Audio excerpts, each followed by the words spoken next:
Nous allons voir donc dans ce chapitre l'utilisation en fait du menu et des couleurs. Nous avons dans le menu couleurs ici l'accès à des réglages très importants de balance de couleurs, de saturation, de colorisation et puis de luminosité et de contraste. Nous verrons l'utilisation de certaines courbes et de niveaux de couleurs. Alors, premier exemple, nous allons prendre cette image ici de paysage de dune. Nous allons regarder comment on peut modifier ici la balance des couleurs. Alors, en cliquant sur le menu balance des couleurs, on a cette petite boîte de dialogue qui s'ouvre et qui va nous permettre de pouvoir ajuster justement ces couleurs. Alors, on a la possibilité d'avoir systématiquement dans ces boîtes de dialogue un aperçu en direct qui va nous permettre de voir en effet immédiatement les réalisations. On a la possibilité de choisir dans ce premier menu balance des couleurs 3 types de tons. Les tons sombres, les tons moyens, donc demi-teinte, et les tons clairs. Donc on va commencer par le premier et on va regarder comment on va ajuster les couleurs. Alors si on souhaite ajouter par exemple ici plus de cyan, nous allons pouvoir ici ajouter du cyan. Si nous souhaitons ajouter plus de rouge pour donner un effet un peu plus ténébreux à l'image, nous allons pouvoir ici ajouter du rouge. On peut soit par le curseur ici, soit par les petits ascenseurs qui sont ici, les barres de défilement, régler ces paramètres. Donc nous aurons l'application de chaque color sur chaque bande ici.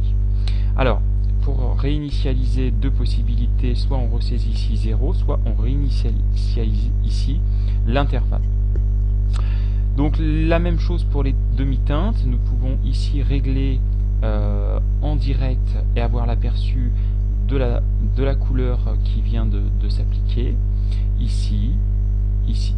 Alors ce qui est intéressant avec GIMP, c'est qu'on peut, une fois que nous avons par exemple fait un réglage d'une teinte, par exemple, que l'on souhaite conserver pour éventuellement même un autre projet, si l'on voulait par exemple conserver cet effet ici, de soleil qui brûle un petit peu la dune, on pourrait tout à fait ici créer avec le petit bouton plus ici un effet qu'on pourrait appeler effet jaunissant, comme ceci, et on valide. Ce qui nous permet lors d'une prochaine utilisation d'avoir une liste ici d'effets automatiquement pré-réglés qui nous permettront effectivement d'avoir nos réglages que nous avions utilisés dans d'autres projets. Également, nous avons la possibilité sur le petit bouton ici, la petite flèche, de gérer les paramètres. Et par exemple ici, cet effet-là, si nous ne souhaitons pas le conserver, nous souhaitons effectivement le supprimer, donc en cliquant tout simplement en cliquant sur le petit moins ici. Ce qui nous permettra de le supprimer et du coup de nettoyer ici notre menu déroulant. Voilà pour ce premier effet. Nous avons ici donc d'autres effets possibles. Alors ici nous allons retourner, alors on va annuler la balance des couleurs, on va revenir sur notre image initiale et on va pouvoir dans les couleurs aller chercher la teinte et saturation. Alors teinte et saturation également très intéressant comme palette et comme interface, puisque cette boîte de dialogue là va nous permettre effectivement toujours pareil d'avoir un mode de présélection qu'on pourra se créer au fur et à mesure de nos projets. On va pouvoir, grâce au choix des couleurs mettre ici de notre projet, par exemple on va choisir les bleus ici, donc le bleu, on va sélectionner la couleur primaire à ajuster et ici par exemple on va enlever ou ajuster ici la teinte qui nous intéresse. Alors par exemple on va désaturer le bleu et vous voyez ici que la couleur qui était par définition ici sélectionnée va évoluer dans le petit carré ici. Alors c'est intéressant dans le sens où on peut tout à fait régler chaque couleur et pour le coup lui apporter les modifications que l'on souhaite. On peut également réinitialiser la couleur de départ pour revenir à 0. Le mode superposition ici nous permettrait, regardez, si nous par exemple nous choisissons le cyan, que nous mettons une superposition à 100%, là pour le coup ça va superposer et ajouter du cyan sur l'image existante complètement par rapport à ce que nous avions au départ, et justement d'éviter d'avoir certains effets qui pourraient être un petit peu désagréables si nous n'avions pas cette superposition. Voilà un petit peu pour la teinte et saturation. Nous allons réinitialiser l'image, annuler, voilà comme ceci. Nous avons encore dans le menu de couleur la possibilité de colorier une image. Alors ça c'est pareil, c'est très sympa. On peut appliquer ici une teinte, toujours la même méthode. On peut aussi créer des présélections d'effets bleus par exemple, et l'avoir en mémoire. Donc dans notre menu ici nous aurons l'effet bleu. On peut du coup gérer ici la colorisation de notre image, et ici créer par exemple pour le coup un effet vert, ce qui nous permettra de retrouver dans notre menu ici notre effet bleu ou notre effet vert. On peut comme ça se créer des modèles d'effets avec les jeux de couleurs pour pouvoir comme ça les réutiliser dans un autre projet professionnel ultérieur. Voilà pour la colorisation. Et enfin nous allons ici aller chercher la luminosité contraste. Donc toujours même méthode. Là ici nous allons jouer sur la luminosité de l'image, revenir à 0 si cela nous convenait, jouer ici sur le contraste. Donc nous pouvons comme ceci jouer sur le contraste, et nous avons la possibilité aussi ici de changer les paramètres par niveau. Alors ça va nous permettre d'être beaucoup plus précis dans le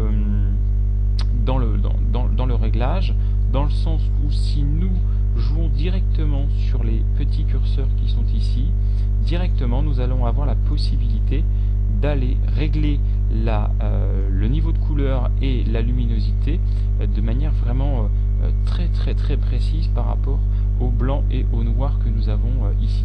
Donc ici nous avons les noirs, ici nous avons les blancs, et ici nous avons un ton qui pourrait être entre deux. Ici pareil, un niveau de sortie, c'est-à-dire que si nous amenons le curseur ici, nous allons avoir une image quasiment blanche, et si nous faisons l'inverse, nous allons avoir ici une image quasiment noire. Donc l'idée étant de trouver le réglage qui vous convient. On peut réinitialiser notre image de départ, et on peut également modifier tous ces paramètres avec des courbes. Alors là les courbes c'est hyper intéressant, puisque nous pouvons soit des courbes main levée, soit des courbes lissées, arriver à régler la couleur. Tout simplement lorsqu'on approche des points qui sont ici, on peut dans un premier temps déplacer la courbe. On peut également avec le curseur de la souris ajouter ici des points qui vont nous permettre ici d'ajouter des points d'accroche et de pouvoir comme ceci régler nos couleurs et notre luminosité, nos courbes ici sur notre projet. La différence, là on est en courbe lissée, donc on a une courbe qui est assez lisse. En main levée, ici on pourrait avoir des choses qui sont beaucoup plus raides et beaucoup plus, je dirais, dures en termes de rendu. Alors on peut le refaire ici, vous voyez, pour se rendre compte, on a des choses qui sont beaucoup plus raides et beaucoup plus dures comme rendu. Voilà pour les options de couleurs. Alors on peut directement accéder par exemple sur une image aux courbes. Donc ici, donc c'est pratique, on a directement le menu, donc on peut s'ajouter en fonction d'où on veut partir, on peut ajuster ici les courbes. Donc directement du menu couleur, on peut aller chercher les courbes et on peut en mettre un nombre qui nous convient, tant que les points ici ne viennent pas en superposition les uns des autres. Voilà, tant ils sont compris dans l'intervalle ici, on peut positionner nos courbes. On va réinitialiser l'image de départ, et puis enfin une dernière chose intéressante, dans les couleurs on peut postériser, et ça c'est intéressant à voir, on peut postériser donc une image pour lui donner un effet un petit peu plus, j'ai envie de dire, d'illustration. Donc nous aurons une image qui va se transformer avec une baisse du nombre de couleurs, donc nous avons plus autant de couleurs, les 16 millions de couleurs ou les 256 couleurs que nous pouvions avoir dans l'image initiale, nous ne l'avons plus puisque nous avons réduit ici. Et enfin une dernière chose sur la couleur pour ce chapitre, la désaturation. Donc la désaturation va nous permettre ici de passer éventuellement en noir et blanc avec des niveaux de gris. Donc nous avons ici la possibilité de choisir directement dans ce menu des choix de désaturation, plutôt avec un niveau de clarté, luminosité ou bien moyenne, qui nous permet d'avoir un rendu d'image légèrement différent. Voilà pour ce chapitre. Je vous donne rendez-vous prochainement dans un autre chapitre concernant d'autres sujets. À bientôt.